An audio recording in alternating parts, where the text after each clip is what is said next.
जाने को कहा है। हमारे लोग मर रहे हैं सर। कश्मीर चल रहा है, खुलेआम कश्मीरी हिंदुओं का कत्ले आम हो रहा है। पंडितों को किसी ने नहीं भगाया, वो खुद भागे, गवर्नर से मिल गए। जहाँ शिव सरस्वती ऋषि कश्यप हुए वो कश्मीर हमारा था, जहाँ पंचतंत्र लिखा गया वो कश्मीर हमारा था। तू जानता ही क्या है कश्मीर के बारे में? Kashmir has never been an integral part of India and this is a historical fact. Kashmir!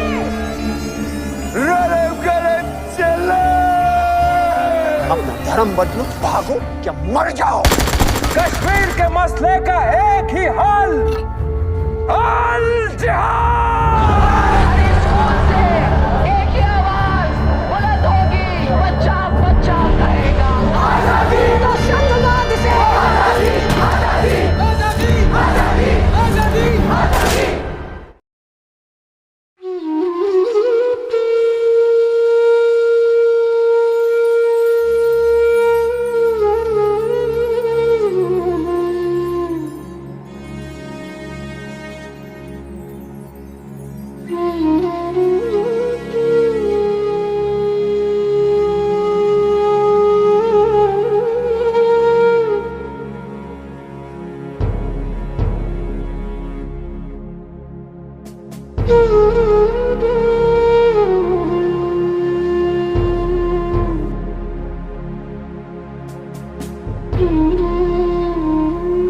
मेरा पर्सनल एक्सपीरियंस जो मेरे बिल्कुल इमीडिएट फैमिली में हुआ, वो मैं हमेशा बोलता हूँ कि मेरे जो मामा थे, मेरे मदर के छोटे भाई, और मेरी माँ बार बार इसका जिक्र करती है, उन्होंने अपनी पूरी ज़िंदगी पैसे जोड़ जोड़ के, वो ओवरसियर थे वहाँ पर, और ओवरसियर को क्या बोलते हैं नॉर्मली?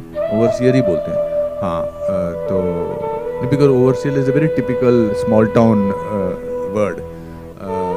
तो इंजीनियर से जो छोटे होते हैं उनको ओवरसियर बोलते हैं। तो उन्होंने बड़े मुश्किल से पैसे कमा के, उनका एक सपना था कि कश्मीर में, श्रीनगर में अपना एक घर बनाएंगे। तो उन्होंने वो घर जैसे तैसे 86, 85, 87 में बना लिया, और बड़े खुश थे कि अपना उनका एक घर था। और जैसे ही उन्होंने घर बनाया, उसके कुछ 6-7 महीने बाद ये थ्रेट्स आनी शुरू हो गई कि आप निकलो यहाँ से।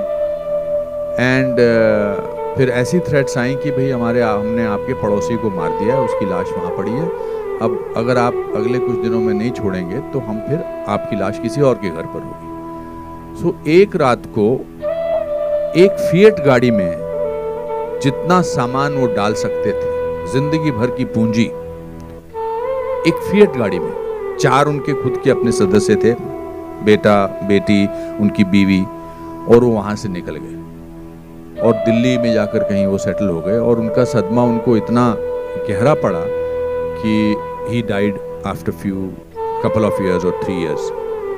And so that is what we have seen. जैसे जब आप किसी के घर से किसी को निकालते हैं, तो आप सिर्फ उनको दीवारों से या छत से या उनके आंगन से नहीं निकालते हैं, आप उनको उस जगह की आबो हवा से, उस जगह की खुशबू से, उस जगह के वातावरण से, उस जगह की आदतों से वहाँ से निकालते हैं।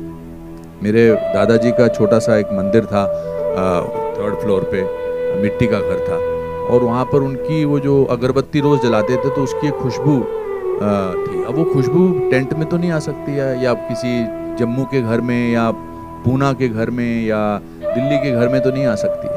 हम होटल में, 5 स्टार होटल में रहते हैं बहुत दिनों तक, लगता है यार अभी घर जाके अपने बिस्तर पे सोना है। हम अमेरिका जाते हैं या कहीं और जाते हैं, हम कहते हैं चलो यार इंडियन खाना खाते हैं। So I think from that point of view, my mother when she saw this film, she didn't speak to anybody for 2 days। 2 दिन तक उन्होंने किसी से बात नहीं की, क्योंकि उनकी पूरी मेमोरीज वापस जो हैं वो रिवाइव हुई। और उन्होंने कहा क्यों दिखाई तूने मेरे को ये फिल्म, मेरी सारी मेमोरीज वापस आ गई हैं। या आर्टिकल 370 जब एब्रोगेट हुआ, क्या हम वापस जा सकेंगे? मेरा बड़ा दिल है वापस जाने का।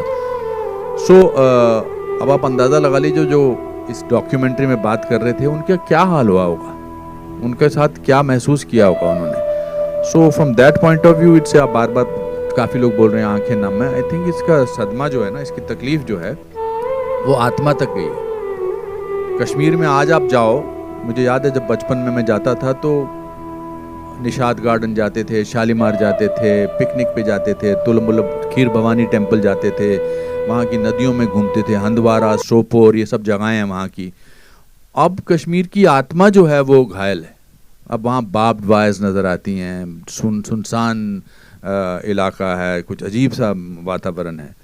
सो this film will not only revive those memories for millions of people, पर शायद कुछ लोगों के घाव भी भरेंगे। And we are all guilty of not talking about it.